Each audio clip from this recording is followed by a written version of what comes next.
So, Mel, we don't really talk about the coming out process. We'd like to have a chat about it. Yeah, it'd be nice because sometimes people think that you just come out once and it's done, it's over and done with, you should just move on.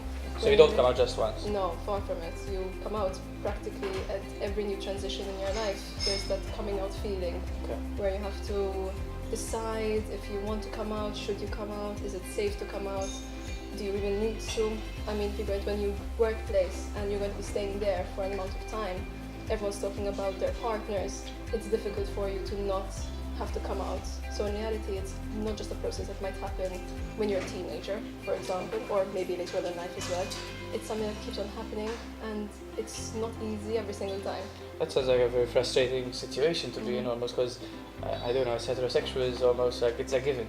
Like no one asks someone, oh look, you're this, oh look, you're that. It's almost like it's taken for granted almost, no? And then for someone who identifies as a homosexual, it's almost like he or she needs to identify himself constantly all the time. At every single step. I mean, of course, when we speak about coming out, we're not just including homosexuality, we're also including transgender people who might need to reveal their identity if, you know, their papers don't reveal the identity they are.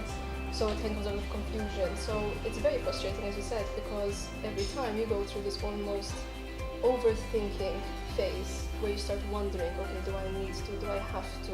But what will they say? You start to analyze their conversations. You start to hear, okay, do they use certain slurs that might show that they're homophobic and they won't accept me?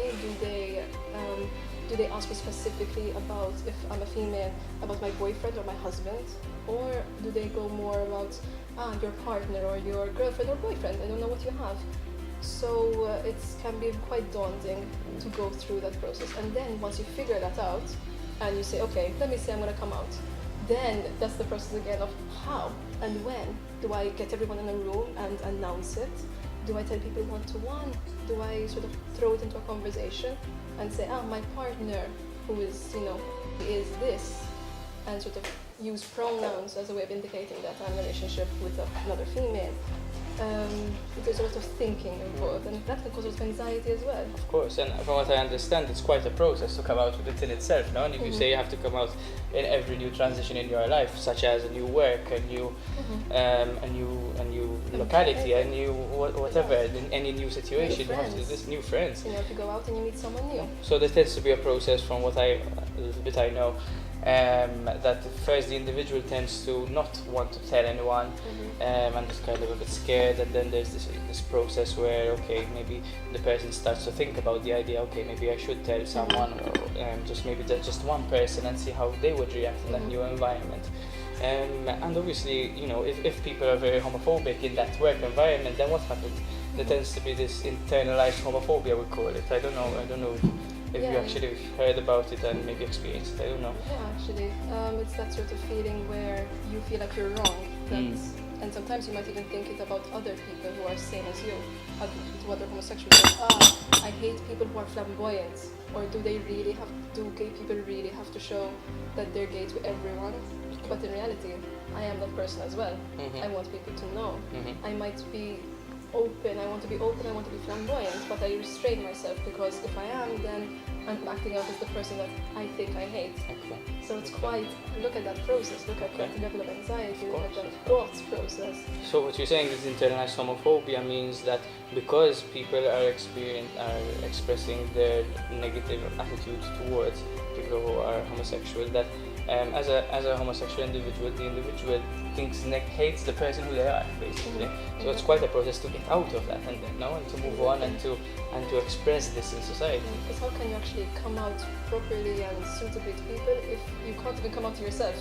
Essentially, like, you know that you're gay, but you hate those kinds of people. You're not that kind of gay. You're not that kind of gay person. You're not that kind of transgender person. And it's like, okay, we know who apparently you're not, but you're too ashamed to say who you really are, because you don't want to be associated with those either. So you're totally rejecting part of your community, essentially, which isolates you even more, because the people in the media, for example, they're flamboyant. So you refrain from being part of that community because you don't want to be seen as flamboyant. You don't want to be around those people. You isolate yourself more and more and more, which can just mess with you. It sounds like it's such a process, and I mean, it's almost shocking for me to hear that someone, just because of their sexuality, has to do all of this. I know that thinking, when it's something that is so natural that everyone has a sexuality, but we don't talk about it when it's a heterosexual sexuality. Yeah. It's for granted, no? It's for granted. It is like if someone looks at you, they will say, do you have a girlfriend? They will never think of asking, do you have a boyfriend? Yeah. Or do you want either or, for example. It doesn't occur. And we went to, for example, an extreme where people are blatantly, openly homophobic, but then there's that subtle homophobia. People who say, oh no, I am in favor of gays, I accept gays, I tolerate gays, but I don't want to see it. I still use gay slurs, for example. I'm not going to mention them here. But those are subtle ways of being homophobic where outwardly you're pretending to be accepting and possibly on a level you are. I'm not saying you're not. But you use certain language that can be very hurtful to someone around you who maybe is not out yet. Almost like passive aggressiveness. Exactly. Okay. And you might not direct it to the person, you're saying it in general, but using a slur as something bad. Okay. You know, like, this, you're so gay, for example, which is like, it's not necessarily a bad thing, but you say it in a way that means it's bad.